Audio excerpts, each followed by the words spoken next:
I can't believe it's already time for my April TBR. You know, I was looking at my YouTube in general and I was looking at my March TBR and so much has changed in that time.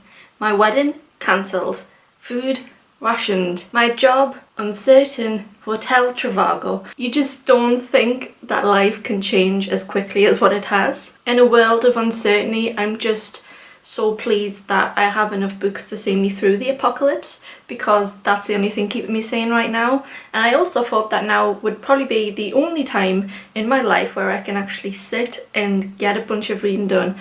And there's nothing that I want to do more than read high fantasy and just get taken out of this world and put into another one. So my TBR for this month is highly ambitious, but I think realistic. And the theme for this month is epic novels. I'm sorry that I've had to put them here, but I physically can't hold them. I have 6 books here that I want to get through this month. I didn't read all the books from last month either, so I'm hoping to roll some of them over into this month. I know I say that this is 6 books, but if these are normal sized books, there would probably be about 12 here. There are 2 classics, 1 book which I have no idea what genre it would fall into, and 3 high fantasies. Some of these books I've had on my shelf for absolutely years. At least 2 of them I can say confidently I've had since 2014. And I would honestly just never have the chance to sit down and read something like this if it wasn't for what was going on. So I'm trying to turn the negative into a little bit of a positive and just think of this as time which is me time and me reading time. So the first one is book 1 in the Wheel of Time series, The Eye of the World by Robert Jordan. There is so many books in this series. Like if you go to a bookshop, this series will take up an entire row. I think there's at least 10. There's over 800 pages in this book. This copy is from 1998. It's looking better than me for its age. And I, honest to God, know nothing about this series whatsoever. I've just had it recommended to me loads of times because I do like high fantasy. So I'm interested to see how this one goes. I've tried to look on the internet for a synopsis so that I could tell you something about this book, because it doesn't even say anything on the back about what it's about. So can you please let me know in the comments if you have read this and what you thought of it. But I know on Goodreads it's highly regarded. Yeah, I definitely wouldn't read this in any other time. But I have book 2 as well, so I'm hoping that I'll like it. Next is The Rage of Dragons by Evan Winter. And how epic is this cover? I was recommended this book 2 years ago, but when I looked on Amazon they only sold it on Kindle. I believe it's been republished now for sale in shops, because when I bought it a few weeks ago it was the first time I'd ever seen it published. It does say on the back that this book was a self-published book and it's just gone from small startings to being mass published. So I just want to send my congratulations to Evan Winter for getting his book into Waterstones. It's a big achievement. It does say on the back that this book is a Game of Thrones meets Gladiator, but what I understand of this book, it's about a world which is in a never-ending war and there is magic. Certain women are able to communicate with dragons and some men are able to become very powerful killing machines, and the main character is very ordinary and wants to escape the land and start his own normal life. There is not a single bad review for this on Goodreads, so I'm really looking forward to getting around to reading it. I don't think I've ever bought a book from Waterstones and had it spend so little time on my shelf before I've actually got around to reading it. The next 2 books are by Leo Tolstoy and they are generally regarded as some of the greatest literature of all time. But when I was a teenager and a young adult, the thought of reading this just seemed so boring.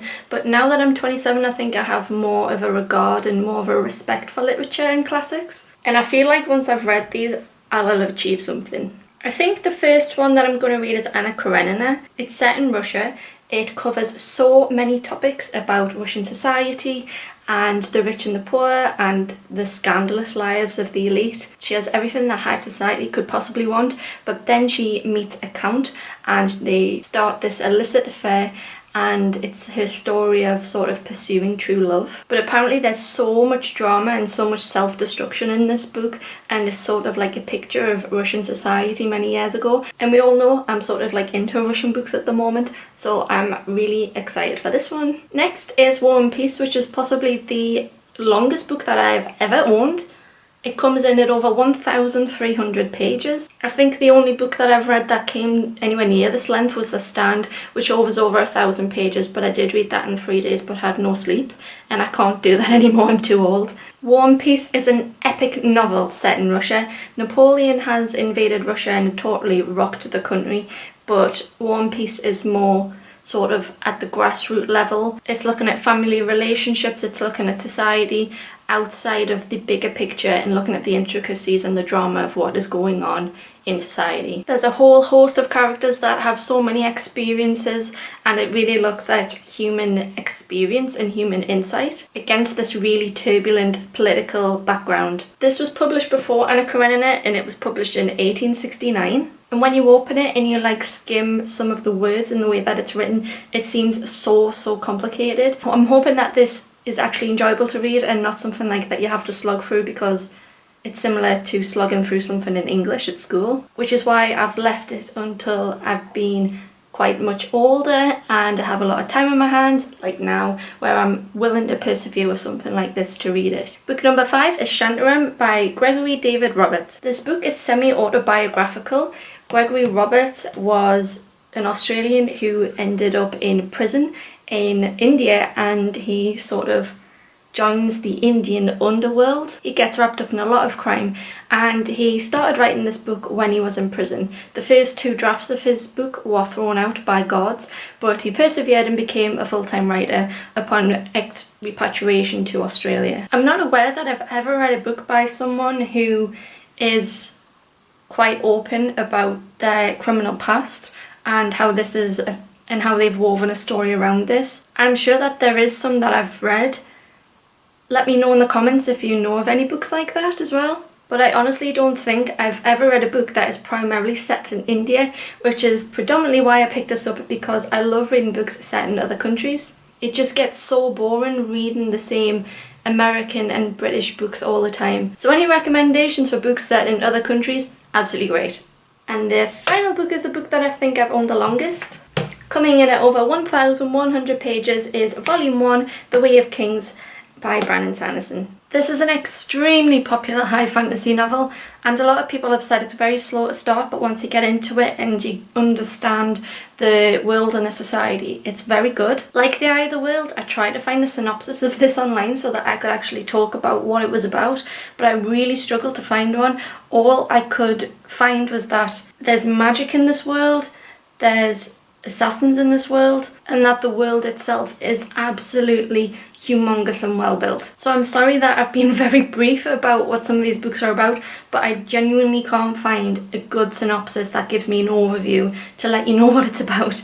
You'll just have to wait until my wrap up to find out, I guess. So I guess across these books there's a good 5,000 pages, which when you say 6 books you wouldn't think would equate to all of this, but they're extremely heavy. Like I said, there was some books that I didn't manage to get round to reading in my March wrap-up because, you know, the world exploded. So I'm hoping to roll some of them over into this month as well. But I'll have my March wrap-up online soon. Find me on Twitter and Instagram, and you can chat to me there. I love to talk to people. Share with me your most recent videos because I need some stuff to watch. And I hope everybody stays safe and calm and sane during this time. Speak to you on my socials, and I will see you in the next video.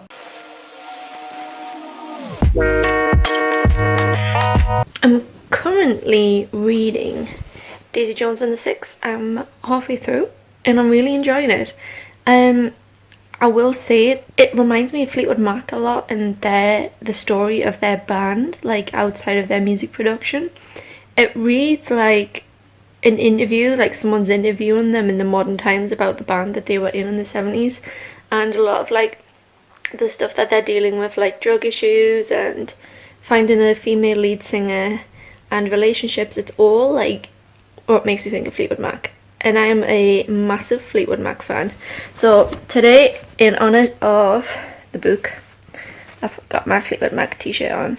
So I'm really enjoying the character of Billy and Camilla. I think she's called Camilla, and Graham and Karen. Daisy Jones, I'm not actually taken to so much. As a person, she's just annoying me a little bit, and I feel like they've tried to fill it with things you would associate Stevie Nicks with, sort of like the gypsy vibe, like wearing no shoes and stuff, but Stevie Nicks is a one-off. It doesn't translate to fiction very well. So I don't know. Daisy Jones is the character.